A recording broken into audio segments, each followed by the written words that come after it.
Bonjour à tous, aujourd'hui on se retrouve pour un tutoriel sur l'installation de Jarvis et sa configuration sur un Raspberry. Comme vous pouvez le voir ici, nous en avons deux.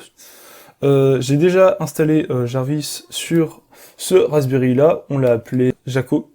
Et aujourd'hui nous allons apprendre comment l'installer, donc je vais le faire avec celui-ci. Donc par commencer, on va commencer par l'alimenter tout simplement. Alors une fois que nous avons branché le Raspberry, j'ai été récupérer l'adresse IP afin de s'y connecter depuis directement mon ordinateur. J'ai installé l'extension Chrome sur mon PC VNC Viewer for Google Chrome. Et donc du coup, dedans, je vais pouvoir me connecter en VNC, donc je vais mettre tout simplement l'adresse IP. Pour pouvoir se connecter via VNC, nous devons aller dans le Raspberry, dans les préférences, et ensuite nous devons aller dans configuration du Raspberry. Ensuite dans interface, nous devons activer SSH et VNC. Nous allons pouvoir nous connecter, donc par défaut l'username c'est Pi, et le mot de passe par défaut c'est Raspberry. Donc maintenant nous allons devoir effectuer la première commande sudo apt-get install ygit. Donc sudo c'est pour être en super utilisateur, apt-get c'est la commande pour pouvoir gérer les paquets. Nous installons Git et on confirme avec yes, comme ça il nous évite de nous redemander. Là on peut voir que Git est déjà installé, donc il n'y a aucun problème. Maintenant nous allons pouvoir effectuer la deuxième commande qui va devoir cloner ce Git là, donc qui est le Git de Jarvis. Il va être cloné sur le home sur lequel nous sommes connectés. Une fois que nous avons téléchargé le Git, nous pouvons y accéder, donc nous allons faire cd Jarvis. Nous allons pouvoir faire un /jarvis.sh, et donc du coup là c'est à partir de là où nous allons pouvoir configurer Jarvis. J'ai oublié le plus important, c'est de pouvoir brancher la clé USB dans le Raspberry afin que Jarvis puisse nous entendre. Donc voilà, il est connecté, et dans le Raspberry, normalement si on va dans son, clic droit, et nous pouvons voir que nous avons tous nos paramètres. Donc nous avons l'USB, et ici le son il sort sur le analogue qui est la prise jack. Donc hello, my name is Jarvis, nice to meet you. Donc là nous allons nous demander la langue, nous allons nous mettre en français. Là c'est comment nous voulons que Jarvis nous appelle, donc moi je mets humain. Donc c'est-à-dire qu'à chaque fois qu'il va nous appeler, il va nous appeler humain. Ici il va nous demander pour faire un test d'audio, donc quand on fait oui, on entend normalement un son. Donc oui, j'ai entendu quelque chose. Si ce n'est pas le cas, vous devez reconfigurer le son, configurer le microphone. Donc là, j'ai le microphone qui est bien branché. Il nous demande lequel on sélectionne. Donc on peut voir que il faut sélectionner la carte 1 avec le périphérique 0. Donc là, il nous demande de sélectionner pour le micro. Donc comme nous avons un seul micro de sélectionner, c'est la carte 1 et le périphérique 0. Donc la carte 1, périphérique 0. Maintenant que le micro a été reconnu par Jarvis, nous devons faire un silence, appuyer sur OK, puis à nouveau parler afin de configurer le micro. Donc voilà, nous avons fait le silence, et maintenant nous allons devoir parler normalement pendant 3 secondes. Bonjour, je m'appelle Enzo et je fais actuellement un tutoriel. Donc là, qu'est-ce qu'il nous dit? C'est qu'il nous a pas entendu, ça c'est à cause du micro. Donc la première fois, je vous recommande de réessayer si votre micro n'a pas détecté assez bien votre voix. Moi je sais quelle configuration il faut faire, donc je vais rajouter un grain de 25.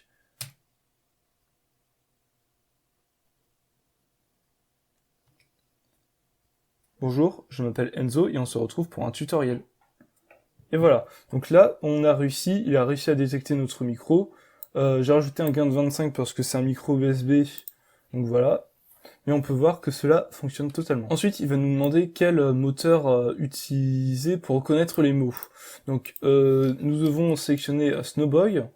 Donc tout simplement, si on visite ce site, lorsque l'on sélectionne ce site, nous avons la liste des différents SST. Donc là, ici, nous affiche uniquement Snowboy, Pocket et Bing.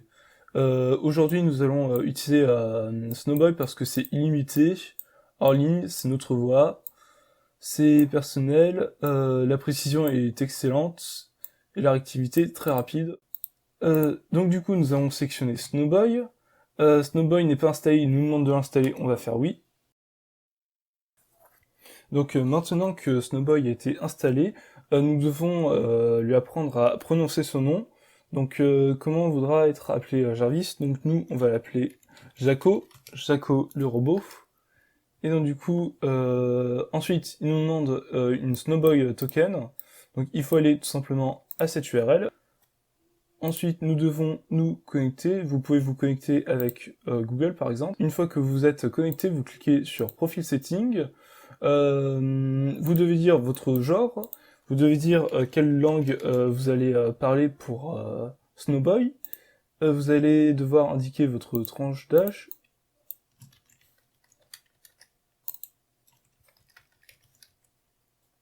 Et ensuite, ici vous avez votre API token, donc vous devez le donner à personne.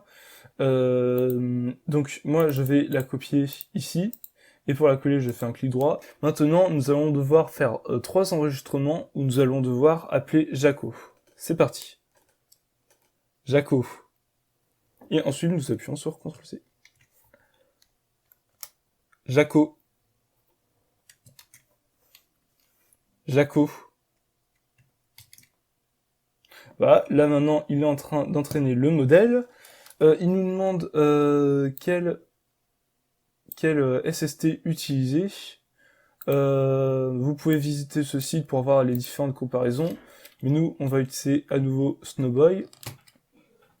Et donc du coup pour entraîner un mot, il faut aller dans Setting, Voice Reco, Snowboy Setting, et entraîner. Nous allons voir ça tout de suite. Ici. Donc parmi les TTS, je vous conseille de choisir SV Pico parce qu'il est hors ligne. Mais si vous voulez en quelque chose d'encore plus puissant, je vous conseille d'utiliser Google, mais ce qui cette fois-ci est en ligne. Donc pour cette fois-ci, nous allons utiliser SVox Pico. Voilà, nous avons fini l'installation Congratulations. Et donc du coup, tout n'est pas fini, puisque maintenant, nous allons relancer la commande jarvis.sh. Et donc du coup, nous avons plusieurs commandes. Donc nous allons commencer par démarrer Jarvis, normalement. Donc là, nous avons Jaco qui est actuellement lancé. Et donc là, maintenant, nous avons Jarvis qui est lancé. Et donc du coup, il attend que on l'appelle par son prénom. Donc on va l'appeler tout de suite Jaco. Bonjour. Et voilà, donc il a reconnu le fait qu'on lui ait dit Jaco. Et après, il a reconnu aussi le fait qu'on lui ait dit bonjour. Sauf que par défaut, il ne reconnaît pas le mot bonjour. Donc du coup, on va dans Setting, on va dans la reconnaissance de voix, on va dans Snowboy, et ensuite on va lui faire entraîner un mot. Donc on va lui faire entraîner bonjour. Je vous conseille de ne pas mettre de majuscules et de entraîner mot par mot au lieu de lui en faire apprendre plusieurs. Donc du coup, ça va être comme à la fois où lui entraîner à lui dire Jaco. Nous allons devoir répéter 3 fois bonjour. Bonjour. Bonjour. Bonjour. Nous avons dit 3 fois le mot bonjour, donc il sait maintenant reconnaître bonjour. Pour voir que ça a bien été pris en compte, on va dans les mots entraînés, et on peut voir qu'il y a bien bonjour. Vous pouvez voir que j'ai entraîné d'autres mots, si vous voulez, je vous le mettrai dans la description. Il faudra les mettre dans le dossier de Jarvis, dans STT Engine, Snowboy et ressources. Voilà, nous avons toutes les commandes, donc du coup, quand on lui dit bonjour, il va nous répondre bonjour, je suis $trigger, c'est du coup c'est son nom, donc comme il s'appelle Jaco, voilà. Et ensuite nous avons aussi le $username, donc là c'est le nom qu'on lui a donné, donc on lui a donné humain. Donc à chaque fois qu'on va appeler Jaco, après il faudra lui dire du coup bonjour, ça c'est le ou, et puis salut. Le astérisque, il correspond à différents mots qui correspondent avant ou après. Jaco, il s'en fiche, lui, il veut tout simplement prendre le mot bonjour ou salut. Donc, par exemple, ici, quand on lui demande comment tu t'appelles, le tu, il le prend pas en compte, donc du coup, c'est un astérisque. Il va juste regarder le mot comment et appelle. Et donc, du coup, ensuite, ça va faire un say, je m'appelle Jaco. Nous avons différentes commandes, donc comme ça va. Donc quand on va lui dire ça va, il va nous répondre je vais très bien et vous. Et donc du coup, quand on va répondre, on doit soit répondre oui, soit répondre non, pour que Jacou y réponde quelque chose de différent. Un dernier cas utile, c'est quand on lui dit par exemple jeu ou jouer. Ce qu'il va faire, c'est qu'il va faire une requête URL vers cette URL. Donc ça, c'est pour un autre projet que nous avons configuré pour Jaco le robot. Voilà, ce tuto est terminé. Maintenant, vous savez comment configurer Jarvis. À la prochaine.